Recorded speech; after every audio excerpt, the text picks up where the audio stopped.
entrando no método SPIN, que é um dos métodos mais poderosos de venda, baseado em pesquisas que o Neil Heckman ele fez com vendedores de alta performance. Alta performance é uma palavra muito utilizada ultimamente, mas são aqueles vendedores que conseguem replicar aqueles atos deles com todas as horas. Então ele percebeu que as técnicas tradicionais de venda não funcionam para métodos de vendas mais complexos. Métodos de vendas mais complexos precisam de várias etapas para a tomada de decisão. Então, ele desenvolveu as perguntas SPINs, que são perguntas que você faz para o cliente chegar naquele processo decisório mais fácil. Construindo um relacionamento de alto valor. Os grandes vendedores não vendem produtos, eles descobrem necessidades e ajudam o cliente a perceber o valor da solução. É importante que vocês leiam o livro e releiam ele várias vezes. Mas assim, eu quis colocar coisas práticas aqui, para não ficar uma coisa, um resumo de livro, que isso vocês encontram no ChatGPT ou em qualquer lugar. Como você vai utilizar esse conhecimento para a sua vida prática já hoje? Então, no seu planejamento de visita, que todo mundo tem que se planejar para uma visita, você tem que incluir objetivos que levem a ações específicas. Continuar é diferente de avançar. Você pode abrir a sua visita, fazer a investigação, demonstrar e não avançar com o cliente. O avanço é você colocar o cliente em cada uma dessas etapas. Certifique-se que as principais preocupações do cliente foram atendidas antes de você finalizar a visita, o que está ali embaixo. Então, você precisa primeiro, ao tocar uma alma humana, ser outra alma humana. Eu vou repetir isso várias vezes. Porque, de novo, não é só técnica de venda. Você precisa estar atento e escutar o que o cliente quer, inclusive para você conseguir aplicar as perguntas SPIN. A ausência de problema é igual a zero venda. Não existe uma venda se você não está solucionando nenhum problema do cliente. Não existe. Todo mundo tem problema. A sua habilidade está em fazer eles parecerem maiores para que o cliente tome uma ação naquele problema. Ele precisa olhar aquilo ali. Às vezes, tem cliente também que a gente recebe que eu quero investir no litoral.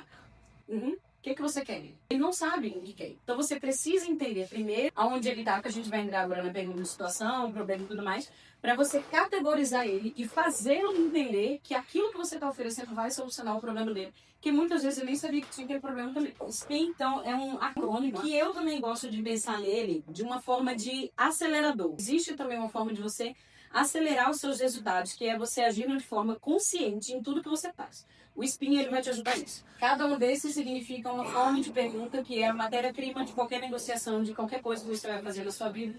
E é onde você chega, inclusive, na parte da pessoa ficar apaixonado por você e só querer crescer em você. Na pergunta situação, você vai coletar dados do contexto do cliente. Mas isso aqui é muito importante. Principalmente agora, no objetivo de todo mundo chegar no alto padrão.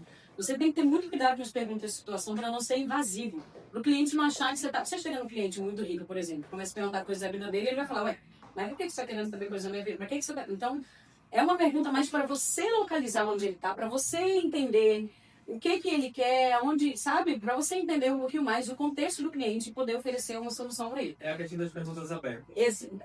Exatamente. Mas voltadas para a situação. Da onde ele está agora, qual é o contexto de vida dele agora, entendeu? São perguntas abertas, mas voltadas para o contexto dele de vida atual. E aí você vai fazer isso virar um problema.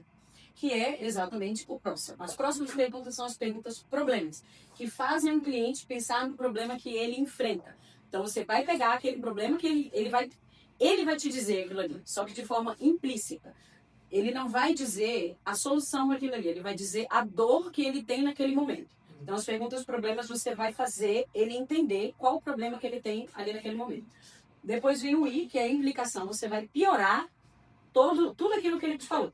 Essa é uma das etapas mais poderosas, porque aqui ele vai refletir sobre a consequência de não resolver o problema dele, que é o custo da solução. Aqui tem outro cuidado também. O custo da solução, ele precisa entrar numa balança.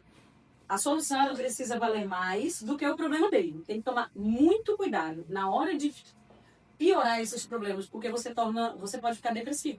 Você vai terminar a sua venda, em vez de criar um rapport interessante do cliente ali. Beleza, ele me ajudou pra caramba e tal. Você vai deixar ele triste pensando que a vida dele é uma merda e agora ele não tem como, meu Deus do céu, em casa, pra quê? Como é que eu vou fazer isso agora? Não tem que tomar cuidado com as perguntas de implicação, embora elas sejam uma das etapas mais importantes. Você vai criar os problemas, que é onde a gente sai da superfície e cria valor para a solução. Depois você vai piorar os problemas, tomando cuidado com dosagem disso aqui. Só então você vai para as perguntas de necessidade e de solução. E aí é onde entra uma das melhores partes, porque é onde o cliente vai chegar na solução sozinho. É por isso que você tem que desenvolver muito bem. Você vai fazer o cliente entender como é que ele vai resolver aquele problema sozinho. Você direcionou ele para aquilo ali, mas ele descobriu aquilo sozinho. Nessa hora, ele fala as necessidades explícitas.